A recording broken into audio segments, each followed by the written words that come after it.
Hello Joshers, and welcome to our first technical episode of JEEZEEbox this year, 2021. If you've been paying attention on Instagram, I've got a few more over there that I've been doing kind of just as like stories. Today we're going to be focused on the first Wonder Woman movie, WW1, which takes place during World War I. So this one starts out with Chris Pine's plane crashing just outside of Themyscira, or Amazon Island, where Wonder Woman is currently at. And they live super sheltered, super cut off. She wants to go help. Everyone else is like, not for us. So she leaves with Chris Pine and ends up fighting on the front lines with him and his squad. Very Captain America First Avenger. Wonder Woman walking down the middle, blocking bullets of the, because that was all trench warfare, and that's, pretty crazy intense way to fight a war. Just pop your head up out of a little dugout and hope for the best. The bad guy is Ares, played by the Wolfman from Harry Potter, so it was kind of cool seeing him. He's kind of flat as far as a villain goes in this one. He's really just a generic type villain, which I will say, as far as DC versus Marvel, Marvel's definitely done more with its villains so far in most of their movies. Wonder Woman 1984, however, is a pretty terrible movie, and with like a mix of Pedro Pascal, who's huge because of Game of Thrones, Mandalorian, Narcos, all of that, and he's just been killing it. Like, they kind of wasted him. Not to mention, like, the whole cheetah plot, like, we've seen that a billion times, especially if you're watching superhero movies. The nerdy, frazzly-haired, thick-rimmed glasses becomes a crazy attractive villain, and that's how it works. If you're the more attractive you are, the more villainous you are. The Dream Stone conceptually is an obscene object, and that's like the big MacGuffin item that they're all going after. And basically it's just a stone that you get whatever you wish for. That's, if Thanos had that, he wouldn't have had to go through getting, what, 6 stones, 5 stones? He wouldn't have had to go through all that if not for, just a little dream stone. One stone. One stone does it all. Pedro Pascal, of course, uses the dream stone to wish himself into being the dream stone. Probably not the way I would have done it.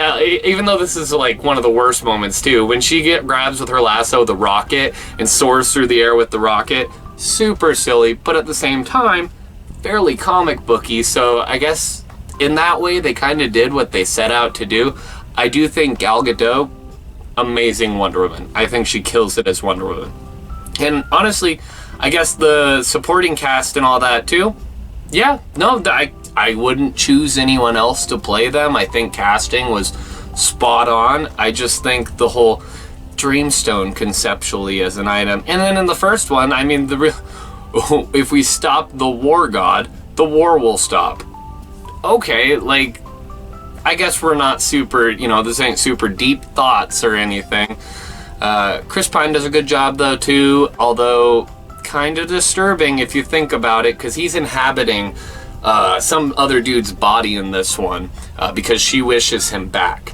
And so she sees him as Chris Pine still, but the rest of the world sees him as the guy that he's actually in the body of, possessing. So let me propose this to you. If you are possessed and therefore not in control of your faculties at all, whether or not you're aware of what's going on, and just sleep with Wonder Woman.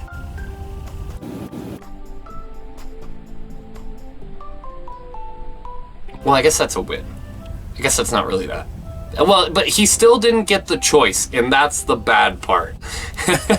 And it's I feel like they kind of don't think of it that way when they're putting it forward, but it's kind of dark if you consider it. Like, especially like, we're in 2021, like, you just don't expect to see that kind of stuff anymore. I am excited for the third Wonder Woman because, what's her name? The original Wonder Woman from way back, Linda Carter, was that her name? She ends up being this ancient Amazonian warrior that is the whole reason why they ended up on Amazon Island, because she protected them, got them there safely, and she is revealed to still be alive, and she is none other than Linda Carter. And so that's the after credits, so 100% when they make the third one, that is what's coming. I would give the first Wonder Woman more points. That one I'll give a thumbs up. Wonder Woman 1984, I would pass. But yeah, that's gonna be our first Jeezeebox episode this week. All this week I'm going to be doing the rest of the DCU leading up to the Justice League. We're going to be we're not going to be doing Shazam or Aquaman or other ones that came after Justice League, technically. Those came after Justice League, the Joss Whedon version that is abysmal, and why we're now re-releasing Justice League so many years later.